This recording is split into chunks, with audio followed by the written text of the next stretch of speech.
Good afternoon, Bay Nation. Welcome to another episode of Fantasy Bay. I'm your host, Mike Williams, and here's my co-host, Geoffrey. Good afternoon, Bay Nation. In this episode, we're going to be going over the NFC South. Yes, that is the championship Buccaneers, the Saints, the Atlanta Falcons, and the Carolina Panthers. I'll be going over different adds, drops, and trades that could affect this upcoming season. And don't forget to like, subscribe, and hit the bell down below. And without further ado, let's get it started.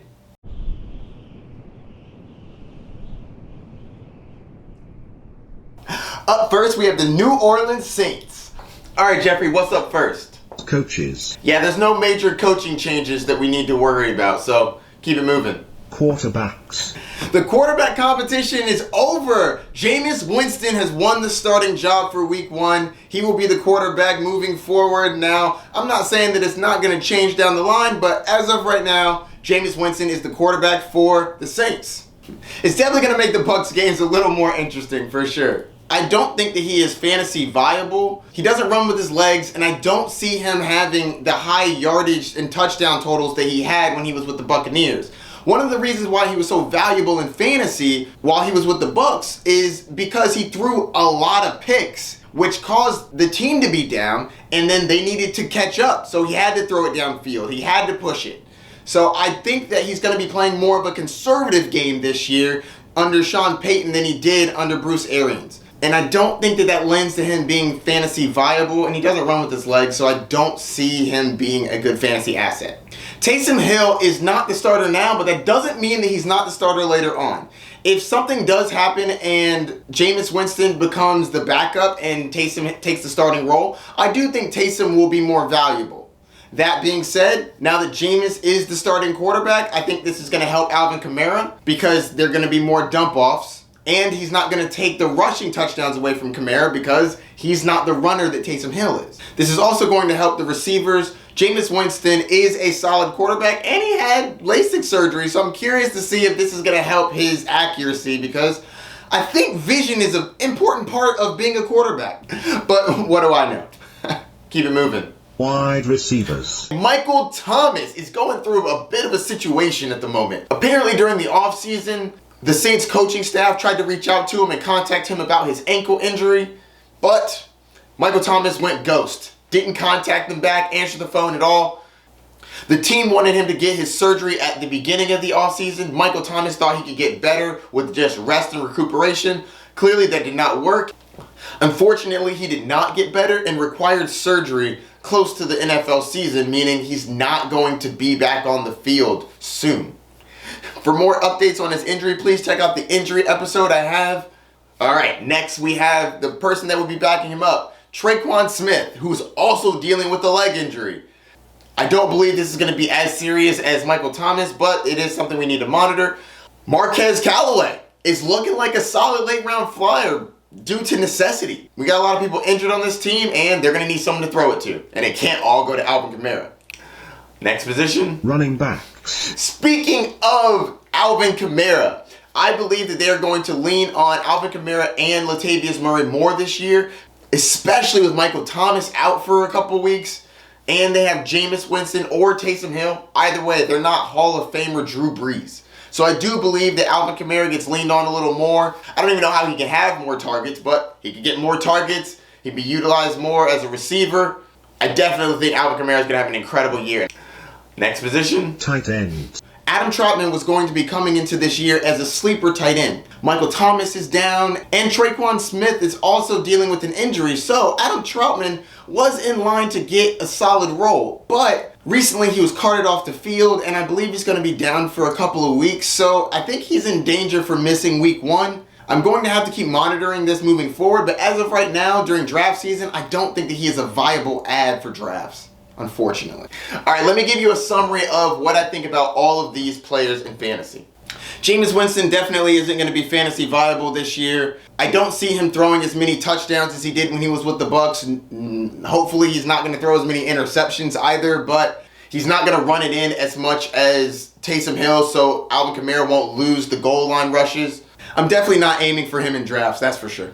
Alvin Kamara is going in the top 4 picks of your draft, as he should be. Draft him there, he's definitely worth the value.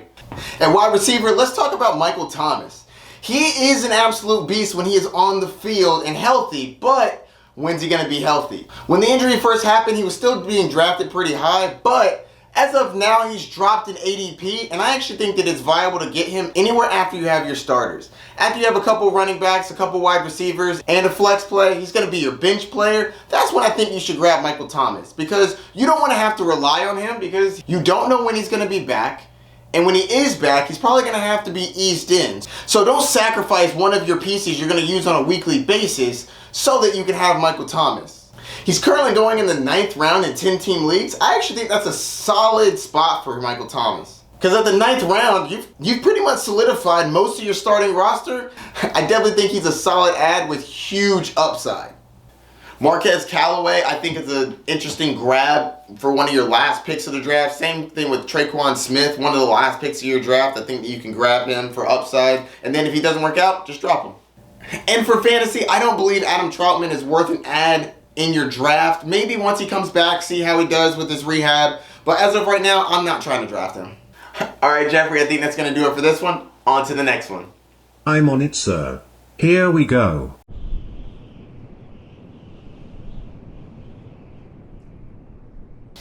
All right, let's talk about those Buccaneers. Coaches.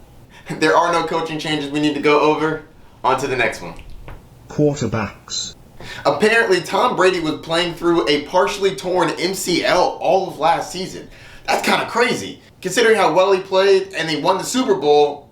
Oh yeah, I also had a torn MCL, just not a big deal. Didn't keep me from throwing a career high touchdowns or setting any records or anything like that. Wild. Tom Brady, absolutely incredible. Love him this year. On to the next one. Wide receivers. Next, we have the receiving core. Mike Evans, Chris Godwin, and Antonio Brown. Incredible wide receivers. Arguably the best wide receiving core in the league. In my opinion, they are. When Antonio Brown is your 3rd best wide receiver, you're stacked. All 3 of them are extremely talented.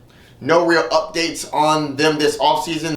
I believe that they're coming into this year healthy, and that's not something we could have said last year. It was a rough go at it. One would go down, and then the other 2 would step it up. Then one of those 2 would go down, then the other one would come back. It was a roller coaster of injuries last year. So I am very pleased that they're going to start the season healthy. The Bucs brought back everybody from last year. They did have to franchise tag Chris Godwin, but other than that, everybody either re-signed or was already on contract for this year. So back at full force, both offense and defense. That's absolutely incredible. On to the next one. Running backs. We still have Leonard Fournette and Ronald Jones. They're both very good runners. I do believe they're going to be splitting the workload. Also, the Bucs brought in Giovanni Bernard, which I actually think was a much-needed add. Leonard Fournette and Ronald Jones are very good running backs, but they don't catch the ball as fluidly as Tom Brady is used to having a running back do, such as James White. I do believe Giovanni Bernard will be James White light. I don't believe he's going to be an incredible running back for fantasy, but in real life, I do think that's going to help our offense move the chains. On to the next one. Tight ends. Rob Gronkowski is still a beast, and O.J. Howard is coming back. I'm so happy after that terrible Achilles injury last year. I'm happy that he's working his way back into the system. I don't think he's quite ready yet, but I do think that he's going to get eased into the offense and should see some strides moving forward. He's definitely going to be helpful for our offense, but I don't think I'm drafting him in fantasy. Let me give you a quick summary of the fantasy aspects for these players. Tom Brady, I think, is an incredible value. I have him in my top 5, and he's going at the end of the top 10. Love it. He's one of the best later round grabs. You can get him in like the 7th, 8th, 9th round. Absolutely grab him. The receiving core, I love all 3 of these wide receivers. Mike Evans, Chris Godwin, and Antonio Brown. I think Antonio Brown is clearly the best value. You can get him somewhere near the 10th, 11th round. I think that's an incredible value for him. I think he's going to be utilized a lot. Chris Godwin is going in the 5th round. I really like that as well. I think that's great value. He's going to be incredible. Yes, they will all have up and down games, but I think at the end of the year, you will be pleased that you have Chris Godwin. Mike Evans is going in the 4th round, which is a little bit high, not because he's not talented. Mike Evans is an absolute beast. He is incredible, and he will get his touchdowns, and we know he's going to get 1,000 yards. The thing is, there are so many mouths to feed, it caps the upside of Mike Evans because Chris Godwin isn't going away. Antonio Brown isn't going away. Rob Gronkowski's there. They have the running game. Tom Brady runs in a couple of touchdowns per year. O.J. Howard's going to be back. So I just think it limits the upside for all these great players, but I do think that they are a very solid floor, and I like to grab them in drafts. Especially Antonio Brown. He's going so late, it's crazy. Next, moving on to the running back position. Leonard Fournette is actually going like 2 or 3 rounds ahead of Ronald Jones. Leonard Fournette's in like the 11th round. Ronald Jones is like the 13th round. I think that Ronald Jones is a solid value because I do think that he is still going to get a solid amount of work. And as late as you're getting him, he can't really bust for you because you're not going to rely on him. He's just going to be, okay, well, if Leonard Fournette gets injured, I definitely think that he's going to step up and play well. So I think he's a solid grab in the 13th round. Giovanni Bernard, no thank you. Rob Gronkowski, I actually like Rob Gronkowski. I think that you can grab him as a late round flyer. He's not going too early, so you're not going to have to pay a lot. And the tight end position is streamed most of the time anyway, so I wouldn't be concerned with that. If you run out of options, grab Rob Gronkowski and he can get you some touchdowns. No thank you on Cameron Brayton, O.J. Howard, though, for me personally. All right, that's going to do it for the Buccaneers. On to the next one. I'm on it, sir. Here we go.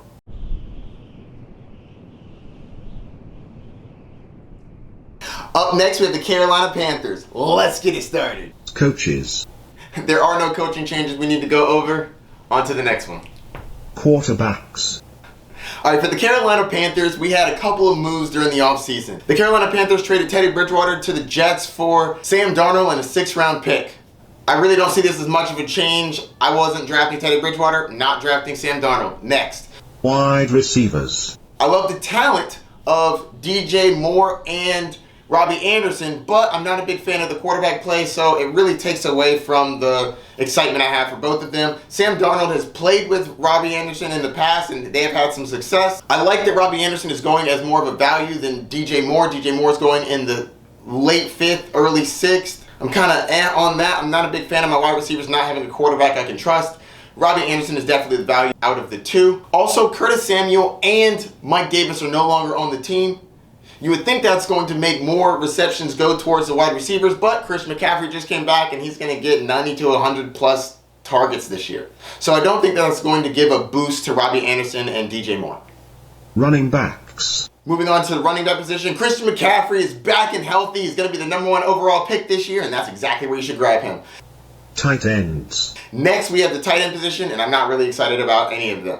For a summary on the fantasy side, Sam Darnold, not drafting. Wide receiver DJ Moore, not very excited in his current ADP, and more so looking at Robbie Anderson going a little bit later. Christian McCaffrey is obviously an absolute beast, number 101 in your drafts. You should draft him #1 overall. All right, I think that's going to do it for this one. On to the next one. I'm on it, sir. Here we go.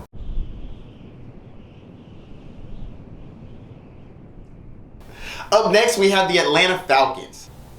Coaches. There was a change at the head coaching position. Out goes Dan Quinn and in comes Arthur Smith, the previous offensive coordinator for the Tennessee Titans. I do believe that they're going to try to revamp that running game because the Tennessee Titans were one of the best running teams in the league. I definitely think that they're going to try to bring some of that culture to the Falcons. The problem is they don't have Derrick Henry. Quarterbacks. Matt Ryan is still the quarterback. I don't think he's going to be fantasy viable this year.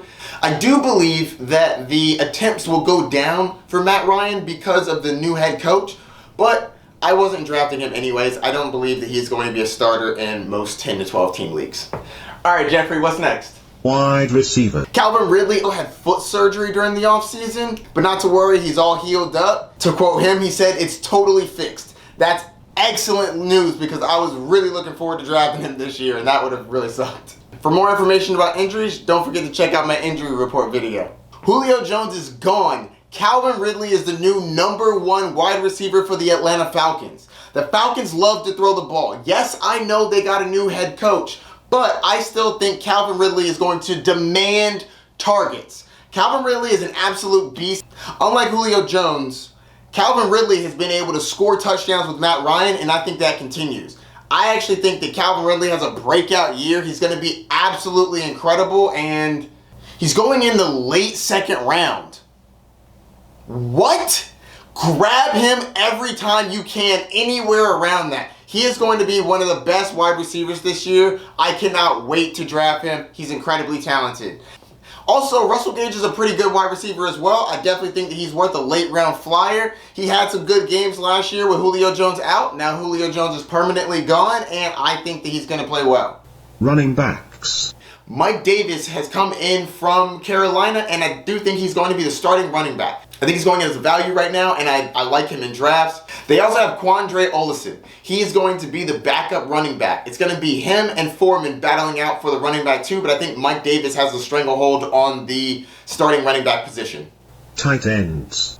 Yes, they still have Hayden Hurst, but they drafted Kyle Pitts 4th overall. He's an absolute beast. He's an incredible athlete, and I definitely think they're going to utilize him this year in the offensive game. Look for him to get a lot of targets. The problem is, tight ends don't tend to come out of college and get in the NFL and have a dominant season. So if you're drafting him at his current ADP, you're really grabbing him at his ceiling. Now it's time for me to go over the fantasy outlook of these players. Matt Ryan, you're not drafting him. That being said, I do think that he will have value as a streamer from time to time. The receiver position. Calvin Ridley is an absolute beast. I love him this year. He's going towards the end of the second round. He's very talented. Julio Jones is gone. And that gives Calvin Ridley more of an opportunity to be that number one dog. I love him this year. Absolutely grab him. He is one of my favorite picks. He was dealing with an injury last year. He had some surgery, came back, looking good. Big fan of Calvin Ridley this year. Russell Gage is also a solid receiver. I think you can grab him towards the end of your draft. He has solid upside. Next, we have Mike Davis. Mike Davis is a solid grab where he's going, 90th overall. I'll take that as a running back too to flex play. Tight end Kyle Pitts, if you want to roll the dice and you think he's going to be the best tight end in history as a rookie, draft him. I'm a little concerned at his current ADP going around the 5th round. All right, and on that note, I think that's going to do it for this division. Don't forget to like and subscribe. Click the notification bell down below, and I'll see you at the next division breakdown. Peace.